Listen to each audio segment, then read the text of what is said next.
right, everybody. It is Friday, February 16th, 6:39. I promise I'm not a local, but I am local to Blacksburg for the month of February. There's some rumors flying around. Not a local, but I enjoy being local, so I'm really not that upset about it.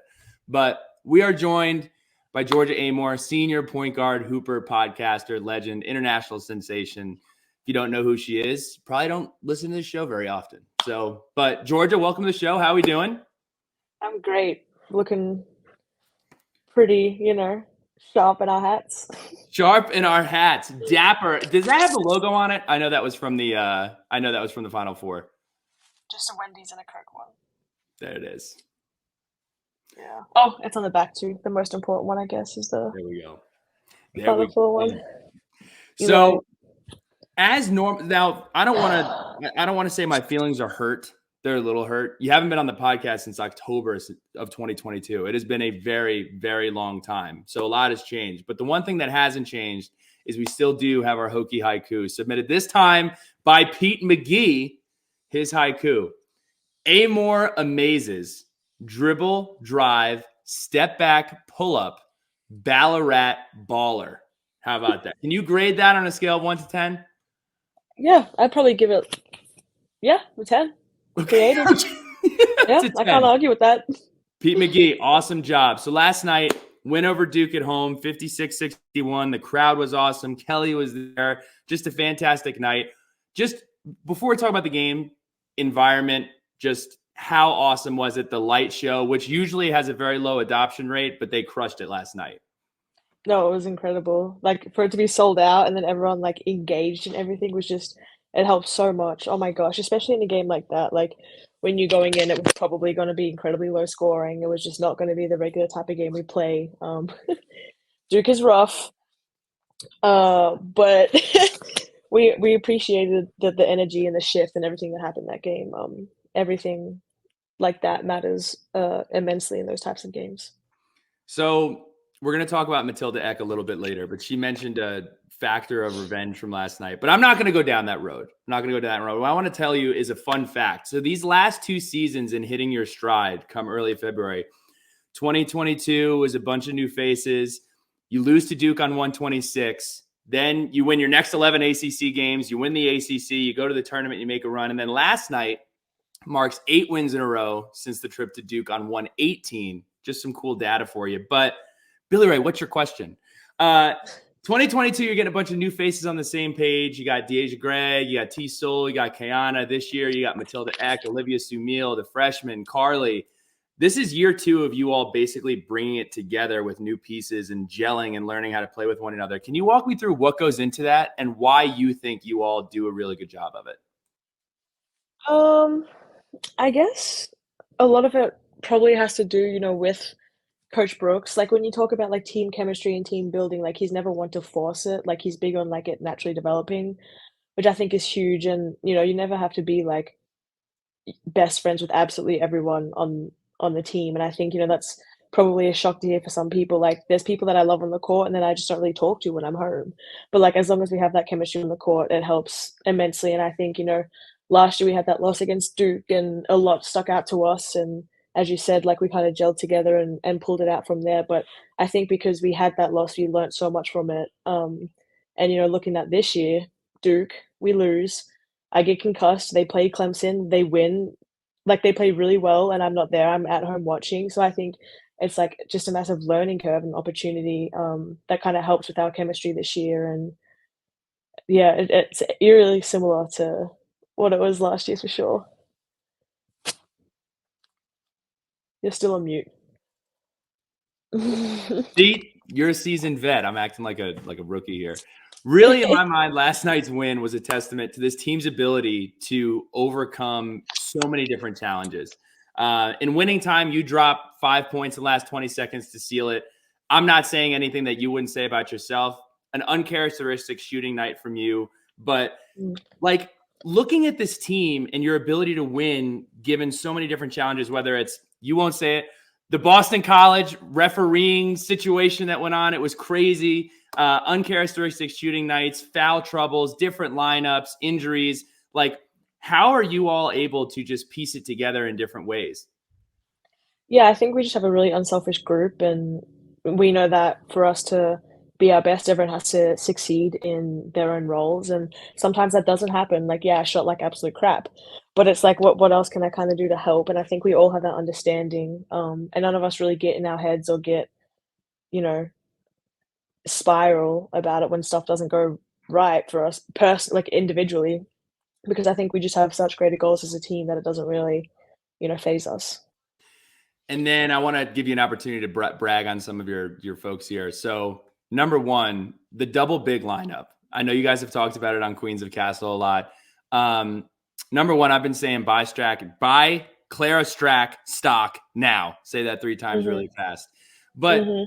we've talked about what that means from Liz's perspective when there's another big that you can't double off of and is just gobbling up rebounds. But from your perspective, what does that double big lineup open up for you and your game? I mean, well, first of all, we can talk about defensively. Like, they just pose such a threat in the paint. Like, if I was a guard and I was driving into the paint and I saw those two, I would be kind of afraid to put up the shots that I was thinking about putting up. But offensively, rebounding, power, you have two dominant people in the block. Liz can go high or she can go low, and Clara vice versa, and they're developing this chemistry and working really well off of each other. So it just opens up everything really, and Liz being as dominant as she is, like, it kind of takes the pressure off of her of getting beat up all the time because, like, you simply just can't really leave Clara as much. Like, she is a freshman, she's learning, she's gonna make some mistakes, but I think the way that they're working together right now is pretty cool. So you're wearing the cowboy hat, but you guys do such a good job of never being like, I got to tell you how close you and Liz are and how close this team is. She gets beat up every single game, and you guys Yeah. never lose your cool. You guys never retaliate. Is that hard sometimes? Is that a challenge for you guys? I mean, some of the shots that that you guys take are just out of control. Yeah, I mean, I think we kinda say, like, expect nothing and then just take everything that we can get. Obviously, it's a bit unfair, and, I mean, for Liz's sake, it's really unsafe, truly. But, us complaining isn't really gonna change anything. If we are always complaining, then we're just not ever going to get listened to. It's kinda like the boy who cried wolf. But, I think just how resilient the girls are, like, we just know that nothing's always gonna go our way, and how we handle it and go about it is kind of a better option. And then, as the United Nations of Virginia Tech president, so I want to give you an opportunity to brag on your international sister in here, Mhm. Tilly. She is so incredibly clutch. Like, aside from what she brings you, like during the normal times during the game, it seems like anytime the other team is making a run or we're unable to get a basket, there is a Matilda X3 that comes out of nowhere. Last night, when we were going through one of our runs, I turned to Ann Castle and I said, "There's a Matilda X3 in our future. I can On the feel it. way. I'm manifesting it right now." So, what has her growth meant to the team? And honestly, like, the only time we really get to see her is during media. And I got to tell you, the White Mamba is hilarious in press conferences. Like, she is hilarious. But what is she like? What has she meant to this team? What's your relationship like with Matilda? Yeah, I think she's kind of one person whose confidence goes, as her shot goes. I think early in this year, she was in a little bit of a slump, and, she knows how important her role is to hit shots for us, but right now she's hitting them. She's hitting big shots. She's been that consistent factor for us in that aspect, but, she's really just found out her role and stepped into it, and, coming in as a transfer who's already played many years at a previous school, under a different coach, different system, like, for her to adjust, it was never going to be instantaneous. It did take some time, and that's totally fine, but I'm glad that it's happened and she's taken strides in the right direction for sure. So looking ahead, number 12, Virginia Tech goes to 18th ranked Louisville on Sunday. What is the biggest area of improvement for you all in the second half, last stretch of this regular season here?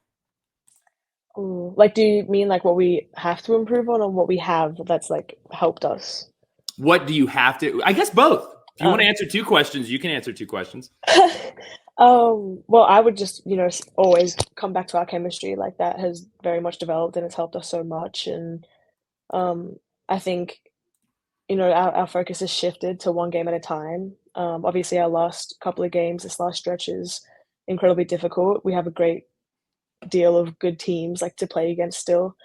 So I think, mentality, that's kind of what has developed and is going to have to continue to develop and stay intact, staying locked in on that one game at a time and not being worried about, who else is doing what, because we're truly in a position where if we just keep winning and handle our business, like we're in the best shape possible. So not to get somber here, before we get to the fun part of the podcast, we do have to talk about something. So yes, it's a celebration, but it is your senior day on the 25th. If you all haven't gotten tickets to that, good luck. It's been sold out for what, 3 weeks now? It's been sold out for quite a while. So I just want to ask you, first and foremost, what has like Cassell Guard, the fan base, the school, the program, like what has this all meant to you as you look back on your career?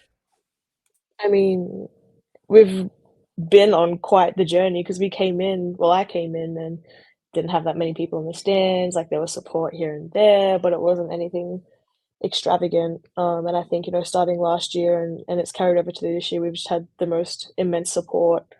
We've built like a women's basketball foundation, and I'm very, very appreciative and happy to be a part of that. That's like a shift and a change that is just so cool to see over time, but even cooler to be a part of. Obviously, people don't really see what happens behind the scenes, but to be up, in the offices every day and seeing how hard the coaches work, how hard Tim works, every single person on that staff has just been so devoted to changing the shift in how women's basketball is perceived at Virginia Tech. And it's a championship caliber program now, and as I said when I first came in here, it just was not like that. And I'm not saying staff, I'm just saying like the support from the outside. Like the staff have seen this through and through, and they have stayed so devoted to it. So it's paid dividends and it's paid off for sure. And I'm just very thankful that within my what's the word? Tenure at Virginia Tech, that it's shifted and I've been a part of it. And then so you just told us kind of where Virginia Tech sits, but how do you wish to be remembered? Not just as a player, but a person, as a member of the community. How do you wish to be remembered in your Virginia Tech career? Yeah, I guess someone that was just, I don't know, brought happiness and joy and was like reliable. Like it's not fun, especially like when you're a kid, and I can attest to this. I had some role models growing up and the vibes were off. Or if I met them, I would be like, you know, that leaves a lasting impression. So I hope that any person that like I've met or dealt with, have had a positive reflection or interpretation of me. Really, like I just want to be remembered for everything outside of the basketball. Can you think of any moments or any interactions that you've had over these last couple of weeks? Because I mean, you, Liz, Kayla, all of you are out signing autographs for 45 minutes at the end of each basketball game. Are there any moments or people that you've met that have stood out, or just the overall experience, what it's left you with? I would say just everyone that waits, after the games, because it's not like we're out within 10 minutes. Like we have media, we have to get changed, we have to do all of that type of stuff. So people really are waiting for beyond 45 minutes. And I think that's the coolest thing is everyone's waiting, but also showing such great excitement when we do come by and we do sign, and everyone's been, eager to see us. And we just appreciate that so much. It's like a really cool thing to see. And that's something that hasn't really happened in previous years. What I think is crazy too is it's not just something that happens in Blacksburg. I mean, we saw it at the Rutgers game where, and coincidentally, I want to let you know, I didn't let the drop happen. So I walked down at the end of the game, and so everybody that's sitting in the section is like, "Hey, where are you going?" I was like, "I'm just going over here." They're like, "All right, well, we're all coming with you." So everybody, Ooh, yeah, they knew what to follow. exactly. So everybody stands in the concourse and waits for. That was a long one. Y'all had media and all sorts of stuff going on for a while. Coach, I don't remember what Coach Brooks won. I think his 300th game or something. He was covered in Gatorade. 500. Okay, that didn't mean to short him by 200 wins. Maybe I can't remember. I can't remember. We're handing out so many basketballs and so many. Whatever it was a great celebration. So we celebrated with him, and then obviously, we all kind of had a kumbaya moment and chatted about it. But then, we had to do the protocol and go off to media and all of that. So, So speaking of kind of the moment and building up and kind of this overall aura surrounding the women's basketball team, I want to ask you a little bit, like from your standpoint, brand building, you go into a game, it's not just the fat heads, it's the t-shirts, it's the signs, it's the hats, it's the hoodies, it's everything. Like everybody is latching onto this program. Did you ever think that this is something that was possible when you came here? I assume you just came here to play basketball, but it's turned into so much more than that. Well, yeah, just as you said, I just came here. I was like, sick. Like, let's play some basketball. Like, that's all I'm here for. You don't really think about all those opportunities and expanding them till you're in it and you're actively doing it. But I think, like we do that lap after the games and to see everyone like holding t-shirts or having jerseys and especially for me, like I don't have like the NIL jersey stuff like that. So people are going out of their way to find bootleg Amoore jerseys, which people like I've seen people on Twitter being like, oh, it's like real nice of her to like sign something she's not even benefiting from. I don't care. Wear it. I don't care where that money, like I'm not greedy like that. Like if you want to show support, friggin' go and buy a singlet from DHgate or something like that. I do not care where the money's going. Genuinely, I don't care because I want to see people in the crowd supporting, and like it's a blessing for me to see you wear my number because I know on DHgate they probably have every person's number on the team. So I don't look at it like where'd you get that from, like. But it's very cool to see everyone decked out in gear and holding signs and especially like with the podcast and stuff like that, like people remember what we talk about and they bring it up when we meet them in person. I think that's just like a really personable and cute thing for sure. And I want to ask you, what has been the biggest challenge? I'll tell this story. Ed and I were talking about this a while back, but I don't know if you remember the first time we ever interviewed you and Liz. Very quiet. We talked about sports only. Coach Brooks is like, their personalities are awesome. Like they're going to shine. Like you got to interview them. We do the interview and I was like, talked about ball, didn't really get a lot out of it. And then the next one, we talked about Taylor Swift. And I was like, okay, these two, when I'm not making them talk about basketball the whole time, they're a ton of fun and they play off each other really well. So I wanted to, what is your journey on just learning how to podcast? Because it's difficult to sit down, put a microphone in front of you and talk for 45 minutes. So what is the most challenging aspect of that? And what have you learned through doing it? I think like deciphering the level of vulnerability you want to have with it, because I think a podcast is only as good as like you let people hear about you or let you as much as you let people in. Then it's like weird to like sit and talk at a camera and just talk about yourself, and it's like no, like you have to like change your perception. Like people actually want to hear about this. Like if they're listening, they want to hear about you, the program, the basketball, like all of those aspects. And it's not like you're just people are not going to listen if they don't want to listen type of situation. So I think like changing that mindset helps for sure. But I don't know, it's just like there's like a confidence to it. Like you're only going to get as good as you keep going and as you keep practicing. Like it's like any other skill. It takes time to develop.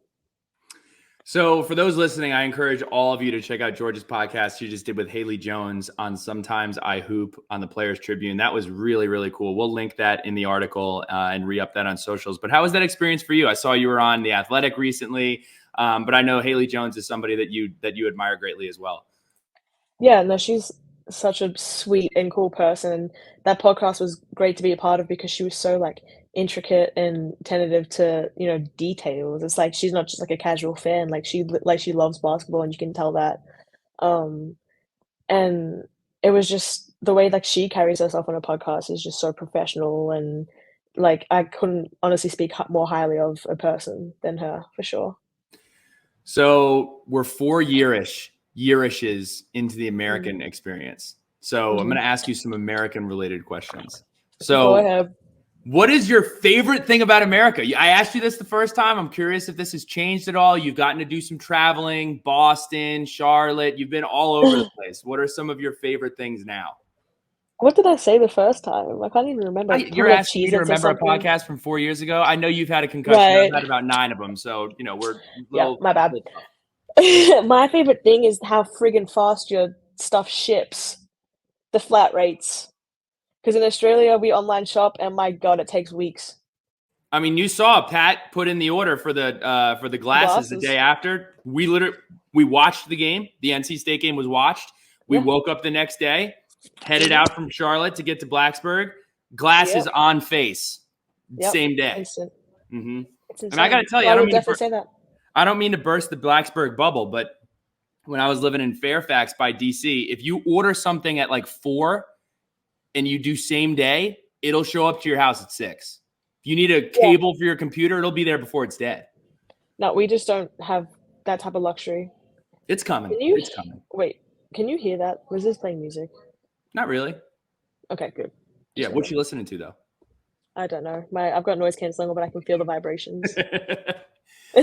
What is your least favorite thing about the United States? How far away it is from home. Yeah.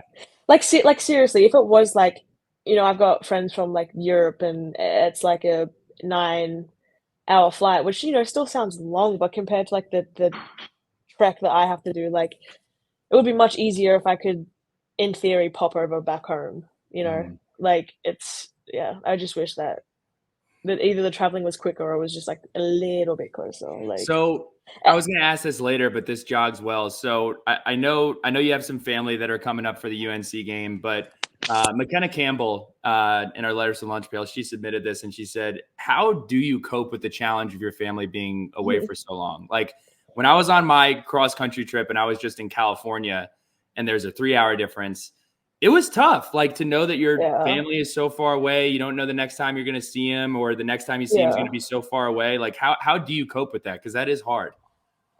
It is hard and I do miss them. And, I think something like I've learned about myself is like, I feel like when I do miss them, like I try and not push them away in a bad way, but like I definitely put up that wall because I don't want to get like too upset. So like definitely like the communication part of it, like it takes a toll and it hurts because, I just like simply can't see them. But I don't know, I just go about my business daily. Like I try not to think about it too much. I'm here for a reason, if I miss them, but if it was like seriously a situation where I was that upset about it, like I probably would just go home. Like what's the point of me being over here if I'm like that upset about it? But I know that I have their support at all times, regardless of anything. And I think that just helps me, stay here and keep working hard. And I think a big part of like what I'm working for and my aspirations and stuff like that stems from, being away from them. Cause like, what's the point of being away from home in general if I'm not going to make the most out of being away from it? Most overrated and underrated thing in America? Overrated. Huh. I would say like before I came here, I was like, oh my God, the food's like insane. It's so good. Like it's just bigger and more sugarier and just more unhealthier. Look, Georgia, like all due respect, we need to get you into Manhattan. We need to get you into Boston. I do need to go to like a big city for sure. Yes. Yes. Look, and I love Blacksburg. I do. But if you're looking for a steak or a pork chop or we need to do that before that is. I'm not discounting your answer, but yes, we do big sugar and we do high calorie. That is true. Yeah. We do that. Underrated. I just feel like underrated.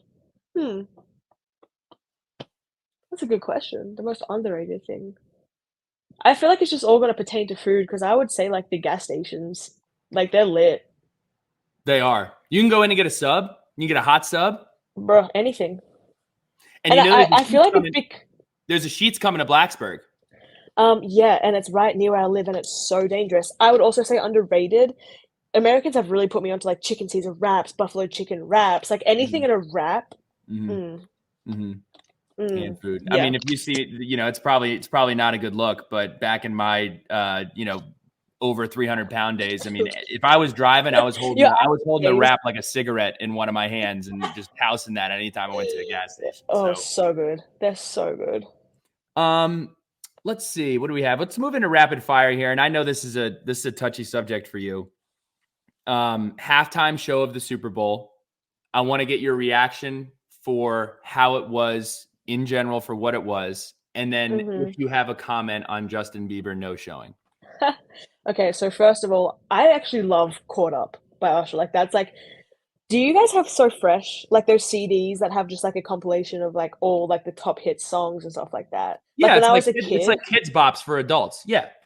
So when I was a kid, like that song was on one of those CDs, so I used to listen to it all the time, and it's just like got such strong childhood memories to it. So I love that song. So like I was thrilled when it came on. He started off with that, and then it just started to getting a bit like unorganized, and I was just a bit confused. And like there were so many songs, like the transitions weren't like that clean. Mind you, I'm like comparing this to Rihanna's one last year, where like the Right. transition and everything was just Mhm. seamless. Like she had such great symmetry in everything and anything she did. But I feel like, overall it was good. It was good. I've just been blown away by Rihanna's, and when that stage turned purple, I was getting a little too excited because I was thinking that Justin Bieber was gonna come out, and I know that he chose purple on purpose for sure. You think that he was trying to tug at the heartstrings there? Yeah, Mm, because look at the reaction it caused, that's and it's true. not like he was wearing any purple. Mhm. What are the 5 things that you can't live without? So Georgia Amore is leaving the house. Maybe she's leaving for Yep, 2 or 3 days. What's going in the backpack? phone. Well, okay, all right. You can phone, keys, wallet. We can Get leave him those out. out. Yeah. Okay, we're going AirPods. We're going like Aquaphor or Vaseline or like any sort of like lip balm. I say this Um, every time that this gets brought up, and this is not targeted at anyone specifically, but we are in the midst of, if you don't have some of this in your pocket at this point, like, what are we doing? So, there are plenty of options Grow up. for you. They're available at gas stations. Please take care of yourself and take care of everybody else, please. Yeah. Oh, on top of that, take care of everyone else. I'm taking a pack of gum. Always Mm. taking a pack of gum with me.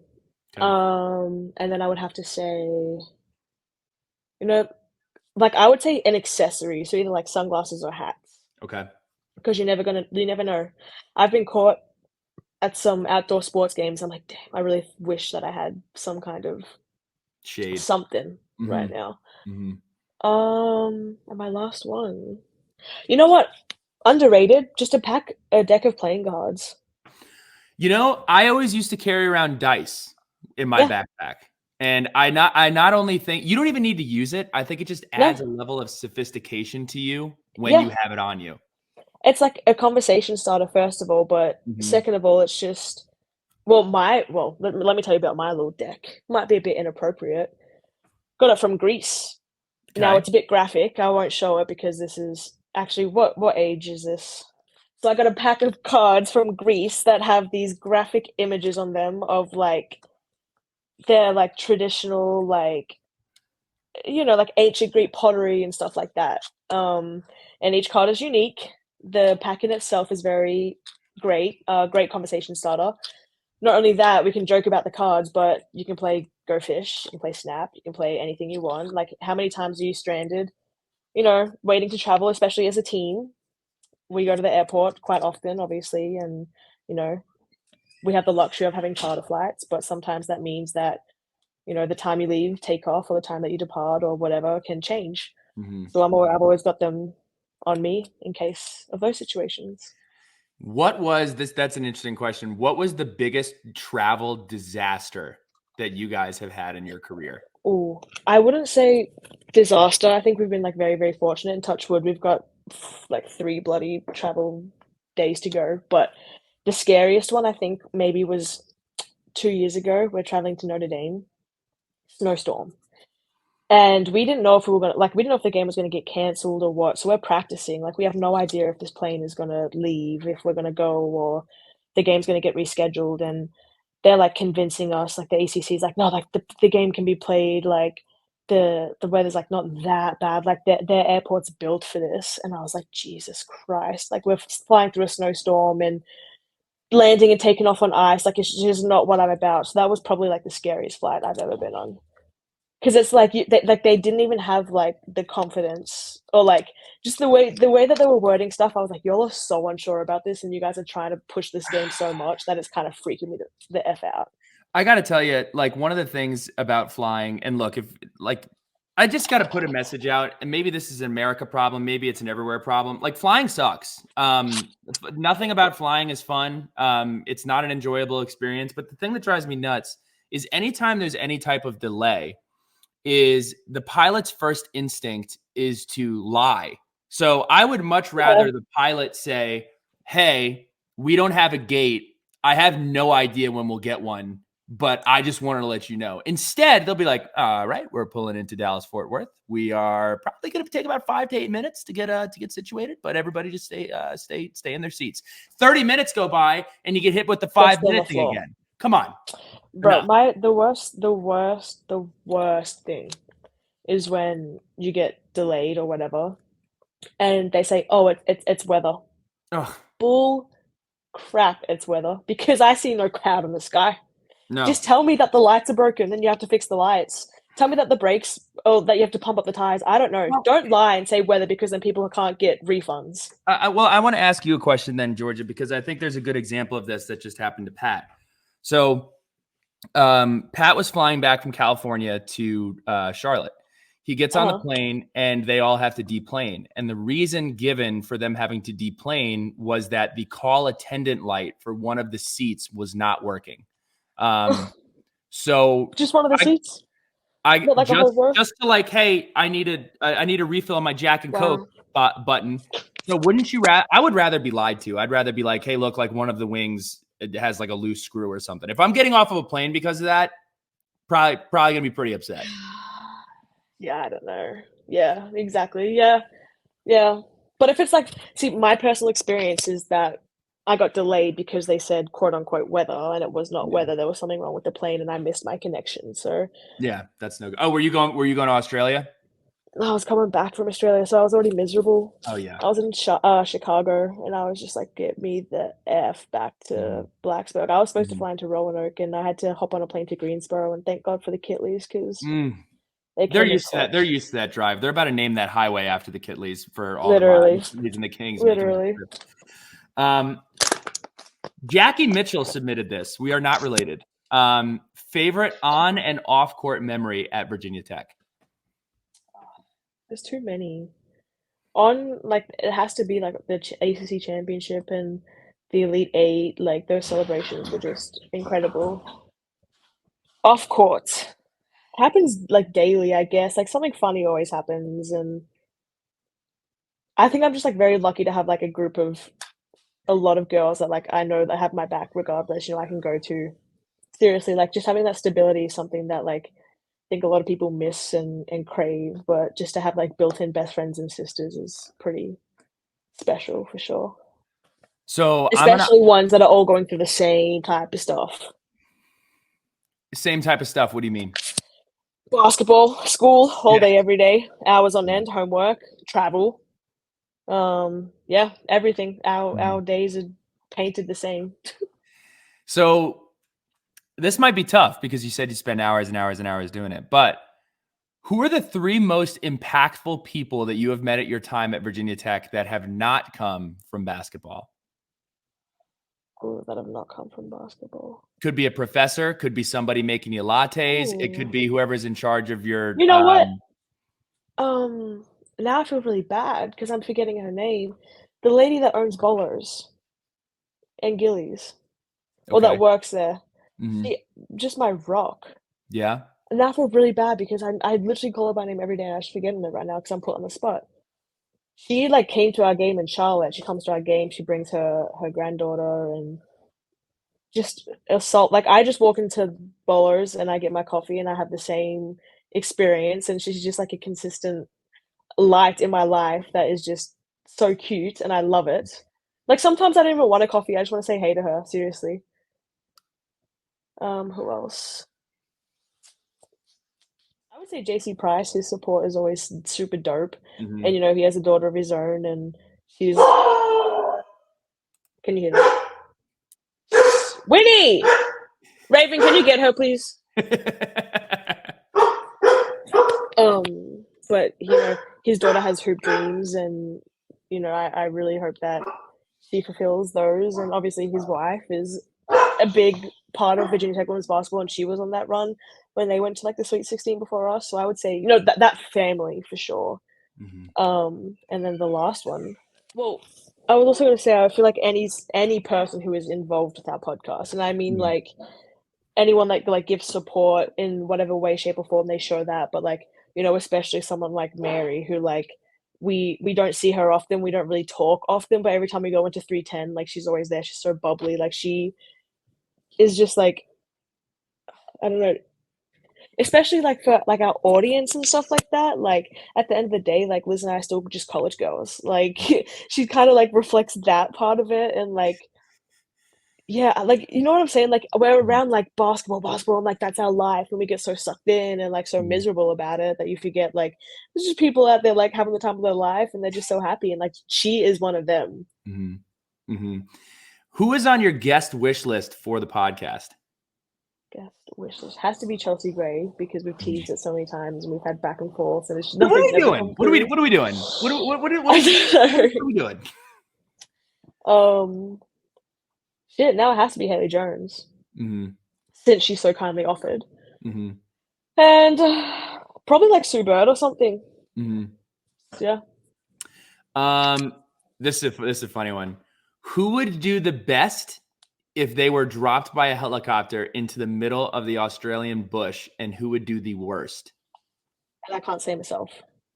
No, you can't say yourself. And this is the girls on my team. Yes.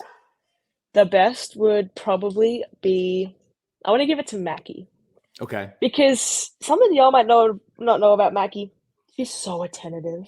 She picks up on everything, and I think she's just like a very critical thinker. Like she's very black and white. So you So I guys think, have a bunch of nicknames for those who don't know who Mackie is. Who's Mackie? oh, Mackenzie Nelson. Okay. She's the red shirt. Mm-hmm. But funny story, I say she's attentive. So I was walking onto the court and I was like, hey, Gabby, Mackie, like I just bought some t-shirts. Like, do you want to see what I bought? And Mackie goes, are you sad? I was like, I beg your pardon? And she's like, are you sad? I remember you told me that you only ever spend money like that when you're sad. So I'm just checking on you. I was like, Mackie, I don't even remember saying that to you, but sure. Like she's just so cute and like black and but she's like, there's like no emotion, like it's filtered. Mm-hmm. Like she just like says it straight. Like Mm-hmm. but she like cares so much. But in saying Mm-hmm. that, like if she had to like do the wilderness stuff, like 100%, and you know, she's athletic and she'll be fine Mm-hmm. climbing trees and whatever. The worst, probably Gabby Brooks.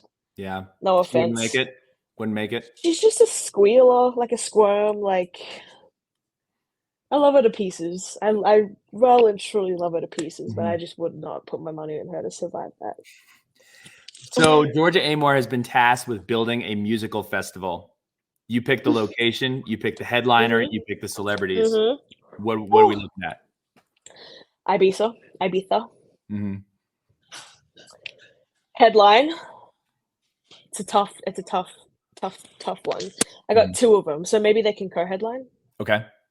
Calvin Harris, Rufus Du Sol, Okay. and then the celebrities. So the celebrities are people attending, or are they other DJs? I mean, like Shaq could come DJ. You could have a Ooh. comedian come I up would and do a have bit. Adam Sandler have his Mhm. own little set. Because I think he's done that, right? Or am I thinking Yes. of yep, for sure. I've seen that for sure. Adam Sandler. It has to be Justin Bieber. That's my man's. Mhm. JB. Mhm. But his wife is not coming. Um, and that's not for personal. He can have his wife. Just saying. I feel like, you know, he could be a little bit more fun. Right. Right. Um, Celebrity. Dua Lipa has to come. Dua Lipa's Mhm. definitely coming. And who else? Ted Lasso. Okay. He'd be lit. He would be lit. And I don't mean like I don't want Jason, I want Ted. Okay. He has to You know be what I'm in saying? character the whole time. In character. Yep. Okay. What are some of your favorite players that you enjoy watching College. in college? Ooh. There's so many. Like seriously, like I get enjoyment. I would definitely say like Alyssa Peely on Utah. I love Mhm. watching her. And like, see, I feel like I watch things through a different lens because when I watch other teams, like yes, I watch their point guard just because I am one and it's just interesting to learn. But I think a lot of the times, like I gravitate more towards like the power forwards because as a 5'6" female, that's something I wish I had was a little bit of height. You do play. Usually, You do have some power forward tendencies. Sometimes you like to get a little. You like to get a little aggressive, but that's funny. So, like, I would say, like, I watch like a lot of the 3 and the 4s, honestly, because I do truly believe that they make the biggest, difference in the team. Like when we play against teams and they have like a really good 3 or a really good 4, I'm like, okay, like this is going to be a good game because I think when we played like Ohio State and stuff like that, like someone like a Cody McMahon, like she changed the dynamic of that game. And I think, obviously your point guard has to be like really, really good and your 5 has to be dominant. But I think to be like an all around team, like the 3 and the 4 for sure have to be. Obviously the 2 too. I don't want to disrespect the 2, but I can play some 2, so it's not like I'm watching the 2. Like I wish that I had like 6 feet, 6'1", like something I envy. So last section, we're moving on to the letters from the lunch pail. And look, we put a PSA out last time about the about some of the social media stuff that's a little goofy. I want to say when we ask for letters from the lunch pail for Georgia or any student athlete coming on, male or female, this is not a date application form. That is not what we're looking for. So I just wanted to let everyone know date applications not suitable for letters from lunch pail. So not the Blacksburg Bachelorette. No, not the black. I mean, there are plenty of options. You got Christian Mingle, you got Farmers Only. There are plenty of options for you out there. I would suggest checking those out. So the first question comes from Diane Mitchell. That is my mom, who watches every game, Right? every single game. So she says, one of Georgia's greatest strengths is her ability to stay focused and seemingly calm while under fire. Is there anything that gets her so irritated or causes her to lose her cool? In other words, what pet peeves do you have? It's outside of basketball? Outside of basketball, in basketball, Oh my whatever it is. God. When I can hear you chew, like, yeah. I hate that. That really. I'm a big when we have feathers. Sunday dinner at my house with my entire family, and I love my grandfather, I love my uncle, but I don't know what it is about like their jaw, but it's like an echo chamber. And I tell my pops, I'm like, yo, you need to put on like Dean Martin or some like background music because like I can't listen to this. It can't happen. And they chew with their mouth closed. It's just a little bit of there's something in the back. Oh. And you know what? I've done science behind this. I've done science. You have. I have. Because like it's all in the tongue. Like some people chew with just their teeth, But when people start slapping with their tongue and they start like moving it around, like that's where you get the echoes from. That's where you get the slushing sound. That's where the extra saliva comes into play. Is when the tongue is overactive in the chewing process. And I truly believe that's a science. Okay. Is that the biggest pet peeve? Yeah. Okay. Yeah. I'm right there with you. And then she also wants to know. Besides your tremendous athletic ability, what are some qualities that you would use? Some qualities that you say would describe yourself?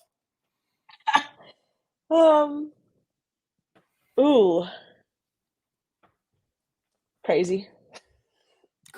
Okay. In the best way. Like sometimes I just go through some episodes that are just a bit. I shock myself with some of the things I say. Impulsive. I'm very impulsive.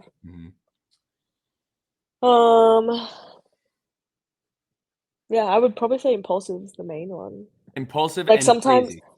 Well, I think that like I can be very mellow too. Like I love my alone time. I can be very reserved, but like when my battery is charged, it's ready to go. So if you catch me in those moments, then I'm gonna rock your world. I'm gonna shock you. All of the dating applicants are taking notes right now. Yeah, I'm crazy. I'm insane. I'm kidding. So this one comes from MNT Sports. If you could play with one WNBA player of choice, who would it be? Oh, the tie, I think, between Miss Asia Wilson and Stewie. Okay. Pete McGee. This is a good one. Pete McGee, our haiku with the haiku champion. So during timeouts, and I got to tell you, it was such a joy. I sat like 3 rows up behind your bench, just watching how you all interact. And what I love, I know I'm getting away from the question here, but what I love is like there's never moping, there's never blaming, there's never upsetness. I mean, whether it's you doing the "we got this, we're gonna win," or you have Liz that's like everything's okay, everything's good.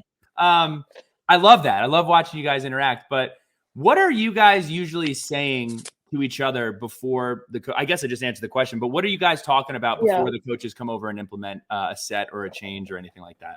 Yeah, very rarely is it quiet. I think obviously sometimes like we know how we've messed up and we'll have conversations like especially people on the bench like they'll say what they're seeing or I'll like turn to Liv and be like, hey, like next time like flash and look for your shot first or like Mhm. maybe like I'm like Liz, like I really think you had her there or like, hey Kayla, like next time, she's not pushing in transition, so I'm gonna hand it off to you. Like it's just like little stuff like that. But then, like, even if there's, like, nothing really to say like that, like, it's very encouraging, or someone will crack a joke or be like, "Liz, this girl can't guard you right now, like, actually, like, eat her for dessert." Like, it's like, just, like, stupid stuff. Like, I've said some pretty crazy stuff, like, just to, like, catch people off guard, and especially in, like, moments like that, like, it can get so intense, and you can, like, see people's faces, like, when they're down on themselves, so, like, I think, like, that's the Mhm. peak time to be, like, a little crazy with it or something like that, Mhm. or like I'll be like like what's the word? Self-deprecating. Mhm. Where it's like maybe I know that Kayla or Tilly have missed some shots that they really wish, and I'm like, hey, like at this point everyone's up. So like, what are Mhm. you gonna do about it? Mhm. What are we gonna do Exactly. about it? Exactly. I had one funny story. We were talking, Ann Castle said one of her favorite memories. I don't remember if it was the NC State game or something. She said, you were at midcourt and you're trying to get everyone's attention. Nobody was listening. And then eventually you just go, hello, can anyone hear me? Was that the NC State game? I can't even remember, but it happens often. I'll be like, good chats, everybody, good chats. Speaking speaking of chats and like what are you and Kenny talking about 50 times a game? I mean, it's every free throw, Oh it's every timeout. yeah. Like what like how much information is being passed along? It probably looks like a whole lot, but not really that much. Like he'll just ask me like what plays I'm liking or what I'm seeing, or he'll be like, "Go and tell Kayla this," or "Go and Mhm. tell Clara this," or sometimes I'll go up and he'll just be like, "Hey, like the ball, it's looking good coming off your hand. Keep shooting. Like next one's going in." Like Mhm. short and sweet. Um, just need a little bit of reassurance sometimes. Mhm. Mhm. It's never too much to ask for. I could talk about King Kenny all day, but I feel like some of the unsung heroes, like Coach Hicks, Coach Rad, your entire Mhm. assistant staff, how impactful have they been both on the court and off the court for you? Huge. I love them dearly, like, I have so much respect for them as my coaches and, I do everything they say, but at the end of the day, too, they're just like family. Like, Rad very much helped me with the recruiting process for me coming here, and, she's from Lithuania, she's international, so we've always had that connection, and when we won the ACC championship, like, we hugged, and that hug was a little bit tighter than every other hug that I had, a little bit more emotional because it's just you think about how much you've been through to get there, like, not only like we went through the same stuff everyone else went through, but my God, like different country, no family, like sometimes you really just do need people to lean on. And like when you're an international student, like and you're scared to be vulnerable with people like that. But it's like know that and they see that. So I can be vulnerable with the whole staff because that's like truly family. And, Coach Hicks, she's so observant and she's never gonna, you know, like she sees stuff, kinda waits for you to go to her, and then she's like, "Ah, okay, like, I noticed this, blah, blah, blah." Like, she's just so open and, like, just, like, heartfelt and wholesome and just, like, someone you can, like, lean on, and she's so consistent, especially, like, with her attitudes and her, like, moods, like, she's just so dependable. Like, I always know what I'm gonna get from her. So from Sam Ceriti and Alyssa Blundo, they want to know what is your favorite pregame song and do you have any pregame rituals? My favorite pregame song right now, I have a whole playlist, and I'm about to pull it up, but right now I've been listening to, like, "If I Can't" by 50 Cent. Okay. I love that. And then I also love, like, a lot of Drake, but Hmm. as a team, we've been listening to, like, Love the Way You Lie by Eminem and just, like, stuff that kinda, like, gets you a little pissed off, like a little in your feels. We talked about this a while back. So when you say you love Drake, what era of Drake? Because we had the early Drake, we had the I think I'm actually Jamaican Drake in the middle, and now we had the EDM Drake. Yeah. So which Drake is the favorite? Honestly, right now his new album has been really, really doing it for me. Mm-hmm. But I would say like a lot of my favorite ones come from like Views. Yep. Look, what is it? The one Take Care, like that Mhm. that album. Mm-hmm. I like his rap stuff, but like I just love singing Drake. Yep. Oh, but then also like his one with 21 Savage was such a good album. His moments when he went savage. What are your top 3 savage Drake moments? No, wait, what? Oh, are you talking about with 21 The Savage? album, yes. Oh, I thought you said like, when what? Drake goes savage. I was like, I don't know when Drake has gone. I don't know when Sad Boy has gone I savage. would say that his songs like or Nothing Into Something, like that album, Nothing, like he has some pretty good bars He on does. that. He does. You gotta get back into like his released only on SoundCloud stuff. That's where the good stuff What is is. it, like Draft Day?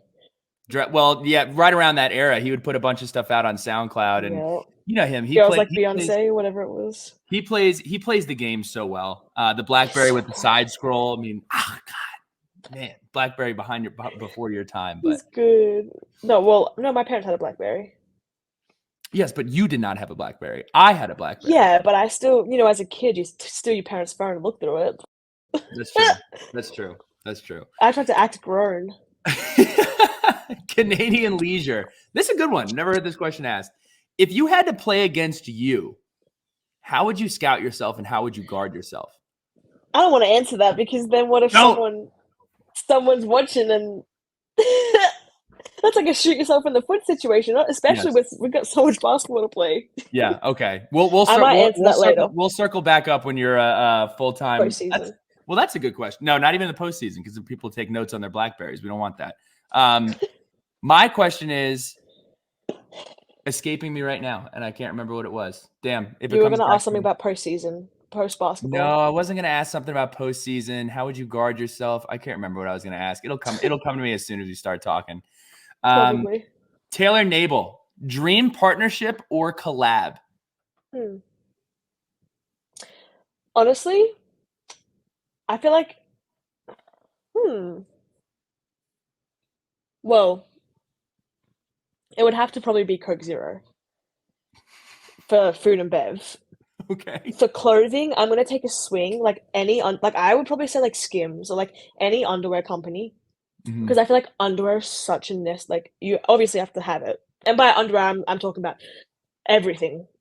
You have to have it. Undergarment. That's important.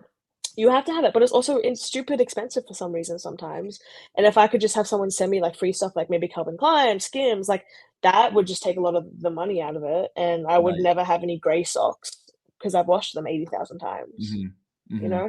So I feel like if I don't waste money on that type of stuff, I can put it towards other stuff. So this was the question that I was going to ask before. Do you know whenever the ball does stop bouncing and we get this this scout, what do you want to do? Coach. And this is a big realization of mine. Wow. Because I was never really like, oh, I'm going to coach, blah, blah, blah, blah, but like, and I know it's not an easy job at all, especially like early days. Like, my God, like I just know the stories I've heard, like the stuff I've seen, but like, I just like to have a job every day where you have like little tasks you can like, by little, I don't mean little, I just mean like you can achieve a lot of stuff in a day. Like if you really put your mind to it, the relationships you build, like the people you can help. And I mean like from the athletes to, like the head coach or like whoever, like, I think that would just very much keep me on my toes and be something I'm very interested in. And, like I love to travel. And if that means that I'm flying across the country to recruit for a weekend, like I feel like I would find some sort of enjoyment in that as my job. John Cran, Is there one game that you are most proud of the performance of you and your team over the last couple of years? I want to narrow this down because it would be very easy Yeah. to, Elite Eight. I want to say like this year, right? You guys have been through so much this year. Early on in the season, taking on a team like Iowa and a team like LSU who has essentially the same roster, and you guys are learning how to gel. Has there been a game that sticks out as a learning point, as a point where you felt like you guys learned a lot as a team, got close as a team? What is one that stands out? Can I say two? Yeah, of course. For sure, Clemson. Mm-hmm.